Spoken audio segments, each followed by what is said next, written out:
What's going on, everybody? Welcome to Sector for Nerds. Today, going to be having a chat about Solo, a Star Wars story, and I am joined by Abbie, the Star Wars story. Just kidding. It's me flying solo today to talk about Solo. See what I did there? Just kidding. I'll bring Abbie back. Abbie, how's it going? It's going. Just kidding. You're muted. So what I've realized, people, before I unmute Abbie, with StreamYards, I have so much power here, okay? Like, she's muted right now. She's in timeout. She can't talk until I bring her out of it. Now, just so you guys know, there's a couple of things that y'all need to understand, okay? So Abbie here, she's not allowed to have any opinions of her own, okay? Anything that she says or thinks is all reflective on what I say and think. She has no free will, and she's forced to watch and not watch anything that I tell her to, even when, like, even before we met, it was apparently that way. Abbie, why don't you tell everybody? Well, pretty much, I guess it's just like everything that I say is surrounded by you and controlled by you. Yeah, exactly. Because I remember, like, one of your streams or whatever, someone had just made the comment of like, oh, the reason you haven't seen Andor is because of me. And didn't I tell you that I saw that coming a mile away, that people were going to make that assumption, even though it makes no freaking sense. I think it was like 3 days prior, like you had said something, and I just wasn't expecting, like, I figured it would happen, just not that fast. Oh, no, for sure. And I didn't expect it to happen that fast either. But, like, it's just so funny because it's like you're your own person. Even before we had met, you had no intention of watching Andor. So, yeah, I just found that whole thing funny. So now it's a joke in our little friend circle here, and we're just going to keep poking the bear with it because I think it's funny as all get up. So, but that is not what we're here to talk about today, you guys. We're here to talk about Solo, a Star Wars story. And the reason why, I guess, excited is a loose term to talk about when it comes to Solo, but I think the reason I was kind of excited is because I feel like, have very similar opinions to this movie that I do, in terms of the fact that you didn't like it. Yes. It's so bad. That's why I figure we could just have a chat about it here today, talk about why we don't like it, just kind of give our opinions. Doesn't mean that everybody that's watching right now, doesn't mean you guys have to agree with our opinions. If you guys like this movie, more power to you. It's the same thing that I say with anything that I like or, don't like, whatever. At the end of the day, everyone has their own opinions. Everyone's allowed to think what they think. In terms of my thoughts on this movie, I don't like it. And I think is there a certain spot that you want to start out in terms of, like, why you don't like this movie? Pretty much, we just already know so much about Solo, there was no point having another movie about it, or no point having a movie about it. Sure. Yeah, no, that's definitely something for sure. One of my biggest things is like, okay, if we're going to do a standalone movie about any Star Wars character, like, really Han Solo is the character that we chose, and a younger version of him at that. And really, this story, it's like he gets involved with this crime syndicate, right, that he gets way in over his head about. He ends up having to go on this mission to get this coaxium. It goes wrong. Then they tell the backstory of the Kessel Run. They get the shipment back to Set crime syndicate, but then he ends up going against them because he knows that they're up to no good. And that's kind of just the whole movie, essentially, in a nutshell there. I do want to bring up a point about Enfys Nest, which is the leader of the group that I guess forms this little resistance against Crimson Dawn. I always thought that Enfys Nest was the name of the group. Apparently, it's not this way. It's the name of the... It's the name of, so it's the name of the leader, that girl who leads the group. Her name is Enfys Nest. And I was like, well, what's the group called? And so I looked into it, Abbie, and apparently they're called the Cloud Riders. That's so dumb. You had a really cool name in Enfys Nest. And it was actually one of the only things I was going to compliment about this movie. And they messed that up. Who names themselves that? Like, honestly. Oh my gosh. Yeah, I looked at that. It was like when we were talking about the Inquisitor sabers and how bad they were. And then I sent you that screenshot or whatever of the missiles popping out of the Inquisitor saber. And I'm like, oh, that's so much worse. That's this right here. I'm like, oh. It's like the movie's already bad, and you just gave a a clan a bad name now, really? Wow. Yeah, no, definitely for sure. Another big thing about this movie is like the Kessel Run. I guess that's like the big middle portion of the movie. The whole way that they get out of the Kessel Run is by inserting L3, that droid, into the Falcon. And I guess like it was sort of their way of marking like, oh hey, one of our characters, it's technically always been a part of Star Wars now, like it's in the Falcon. I didn't care for it. Yeah, I was the same way. I'm like, really? Wow. Like, just wow. Do you got any points that you want to bring up about the movie? Lando. I want to talk about Lando too. What do you got to say about him? His outfit, first of all. Like, that is just, Yes. it's crap. I hate that yellow cape so much because we're now at a point where like Disney just force feeds it into everything that Lando does. They put it in Rise of Skywalker. They put it in Star Wars Outlaws. I'm sure it's probably in all the source books and every like picture that they have on their website of Lando Calrissian. I hate it so much. Yeah. Well, I really hated it because in Outlaws, whenever you have to win back the cape, it's like, I don't want to win this thing back. Like, this thing is so bad. I don't want to win this thing back. Yeah. No, it's terrible. It looks bad. It's not something I would wear. Like I think back to The Empire Strikes Back and that blue cape that he wears, and just how cool Lando looked like the first time that I saw him on screen. Mm-hmm. And I just look at him here and I'm like, he seems like the most uncool person in the entire galaxy. He seems like the kid that doesn't know how to dress at all. Another thing I want to bring up about Lando, and I guess I'll kind of speak for myself on this one, and if you agree or disagree, that's up to you. It was very clear in this movie that they took Lando's character in a different route, in the idea that he has this thing for droids, right? Like it seemed like there was a romantic thing there between him and L3.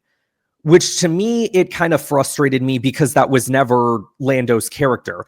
I'm not sitting here saying that like, oh, you can't have pansexual characters in Star Wars. I'm not saying that. But what I'm saying is you're taking a character that was kind of known for being a ladies' man. Like you see him in Empire Strikes Back, like the way he flirted with Leia and everything. And to kind of just like take that and kind of spin it to kind of create your own narrative. It just didn't sit right with me. And I don't know if you feel the same or not. Like that's okay, but I need to put that out there. Yeah, I thought it was really odd too. I definitely didn't like it, especially the way they did them. It's like this doesn't fit Lando at all.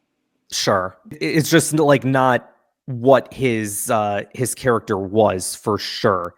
The other big thing that I want to talk about with the Solo movie is the cameo that we get at the very end by a formerly Darth, now just Maul. And I'll admit, the first time that I watched it in theaters, like I had this big smile on my face. I even had my friends poking fun at me for it because they were like, dude, you were just like so happy in there when he showed up. And I was very happy about it because I'm like, oh my gosh, like this is cool. Darth Maul in live action, Sam Witwer voicing him, known for voicing him in the Clone Wars and Rebels. The further that's gone along, I'm just like, yeah, but I guess it really doesn't do anything for me now, just because like the movie meant nothing to me, and I don't really care about a follow-up story between Maul and Kira. Yeah. You feel the same about that? Mm-hmm. It's actually really interesting because I just got done watching the Rebels episode where Maul and Ezra go to Dathomir, and Maul is like trying to tempt Ezra over to the dark side, and it's like, we can our futures converge on a planet with two suns. We can walk this path together, not just as friends but as brothers. And that line always stuck out to me because I'm like, oh, this isn't just about Maul getting an apprentice. This is about him trying to fill a void in his life that was left by Savage, and Sidious took that from him. So I feel like him going after Kira as an apprentice, I feel like takes away from that a little bit, because it's like, well, now you're just the typical Sith that's just like looking for apprentices, left and right. Where I thought like the reason why he felt so particular about Ezra is because he saw himself having that brotherly relationship with him that he had with Savage. Personally, that's what I thought. Yeah, I feel like it definitely kind of threw off some of the way the characters were. Like with Han, it definitely gives you like, okay, this just isn't fantastic. And like with Lando and all of them, it definitely threw off the characters a lot, I feel like. Sure. Yeah, and I feel like it was the one Star Wars movie where it was like, oh, they were on track to not have a lightsaber in it, but it's just like we just got to pop in that Maul saber, so there's one in there, Hmm. which is very funny. Do you know the story about the saber that they were going to use in that movie? Sam Witwer is like publicly talked about this. I don't think so. I don't think I've seen the story about this. So apparently, Ron Howard, the director for the movie, or maybe it wasn't necessarily coming from him or like from whatever producers, writers were working on the film. They were going to give Maul his Phantom Menace double bladed lightsaber. Hmm. And immediately I was just like, you idiots. Like, you can't do that. Like, that doesn't fit in the canon. And Hmm. thankfully, Sam Witwer stood up to them and is like, that doesn't work. You've either got two choices. You can either use the dark saber, or you use the saber, the double saber that he has in Rebels, and here's all the Hmm. implications that means. And he didn't, like, to his credit, I don't think like he ended up getting in trouble for it or anything like that, but it was kind of just one of those things listening to that story, like, oh, so the people that are working on this movie, they don't actually care about the lore and the material and stuff. They didn't bother to do their research. Like, I'm sure there's going to be people in the comments being like, "Oh, well, they changed it, so clearly they care enough." Well, if you would have cared enough, you would have cared to do your research beforehand, so you wouldn't have had to run into that situation, because it just makes you look stupid, in my opinion. Yeah, agreed. It does make them look really stupid in the way they did that. Little things like a producer saying to me, okay, and then he's going to draw his lightsaber. And I'm like, okay, which lightsaber? They're like, oh, his double-bladed lightsaber from Phantom Menace. I'm like, all right, forgive me, but he doesn't have that anymore. You got two choices. You can go with the dark saber, which means this, this, and this, or you can go with the Inquisitor lightsaber, which means, interestingly enough, he's being hunted by the Empire. That was the cool thing, that I didn't feel like I was going to be fired when I kicked up dust with a producer or with Ron Howard. They were like, no, tell us more. Star Wars is a very different breed when it comes to making movies. There's a lot of particular things that you have to get right, things that fans will hold under a microscope to make sure that if you don't get this right, you are going to be ripped to shreds, like online anyway. Hmm. You know what I'm saying? And especially in like the social media age. So it's the little things like that. Like, if you would have put Maul's Phantom Menace saber in there would have been a lot of people that have been like, what the heck is this? Like, this doesn't make any sense. And then, Disney would have blamed it on, oh, haters just being haters and blah, blah, blah, blah, blah. And it's like, no, that's not what this is. This is us, the fans that love and care about Star Wars so much, trying to make sure that you guys get this right. Yeah, it's like we're trying to make sure that you guys get this right and actually do your job and do what you're supposed to be being paid for, but apparently that's not doing right. So Solo also was the first Star Wars, well, really the first and only Star Wars movie to lose money. I think I was looking up the numbers for it, but I think it was like a $330 million budget, which I don't even know if that includes like marketing and advertising and things like that. So it could even be more. And the movie ended up grossing like just over 250 million, something like that. So it was at least like a $70 million loss or something like that. mhm. Again, it could potentially be more. There's a lot of things that have been blamed as far as why the movie failed. I think a big portion of why it failed, it's a couple of different things. I think first of all, it's The Last Jedi, in the fact that it was a movie that divided the fan base. You clearly had a lot of people unhappy and were just like, okay, this is the moment where I'm done with Disney Star Wars. And then I think there's the other factor that this just wasn't a good movie. And I think that whether people want to admit it or not, word of mouth is a powerful thing. If people really enjoy something and are really passionate about it, it is going to force other people to sit there and go, oh, well, these people really seem to like it. You know what? I'm going to go check out this Solo movie this weekend. I got nothing going on. Let me go take the family. Let me take the kids. Let me go see it.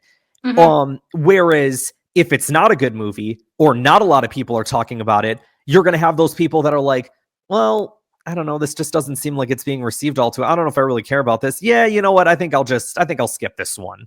Yeah. I remember we waited for it to come out because we just like the reviews weren't great on it, so we waited for it to come out. And my brother, even after, because I remember I fell asleep about halfway through it because it was just so boring.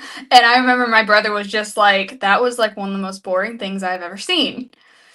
And he's a huge Solo fan, so that was like really surprising. I was like, okay, wow, I didn't expect him to have that reaction. I think with Last Jedi, well, Last Jedi was a bad movie. There's at least a couple of scenes in there that I can look at and go, oh, you know what? I like what they did here, or I get what they were trying to do here. Mm-hmm. Whereas with this movie, like, nothing about it excites me. Nothing about it makes me go like, oh, you know what? This was really cool. And like I said, even with that Maul thing, it's like I've kind of just grown past that now because I don't care. Yeah, like they've just completely messed up this movie so bad that there's nothing in it that's like pleasing at all. I don't want a Solo 2. I know there's been people that have been riding and dying on this hill for so long of like, oh, we want a Solo 2, or and it's also another one of my favorite things. Solo didn't succeed because of the fans, and it's the small minority of people that are causing online backlash on the movie and things like that. It's like, well, no, the reason why they're not doing more is because the movie failed.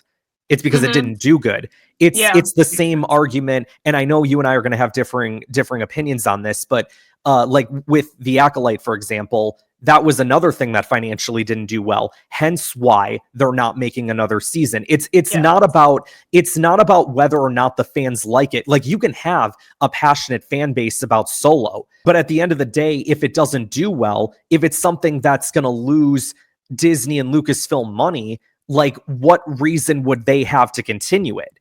You know? Yeah, I completely agree.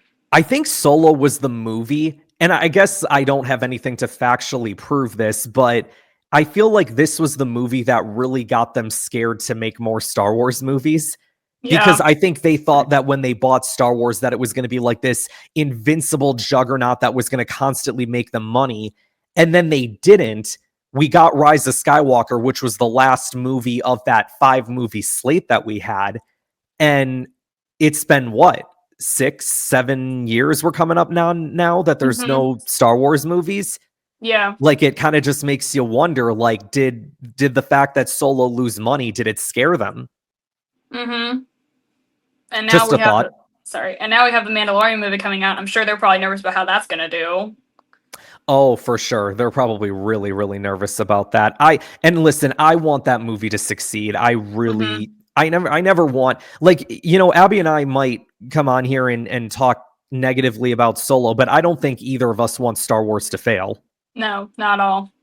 So at the end of the day, we're both rooting for that Mando movie, and we both want it to succeed. And, you know, hopefully it turns out to be a good movie, and then you and I can come on here and talk about how great of a time we had watching it, you know? Yeah.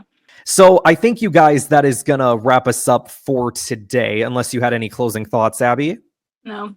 Very well. That is going to wrap us up for today. Thank you guys so much for watching. Like and subscribe, and I'll see you guys next time. I'm glad you're here to tell us these things.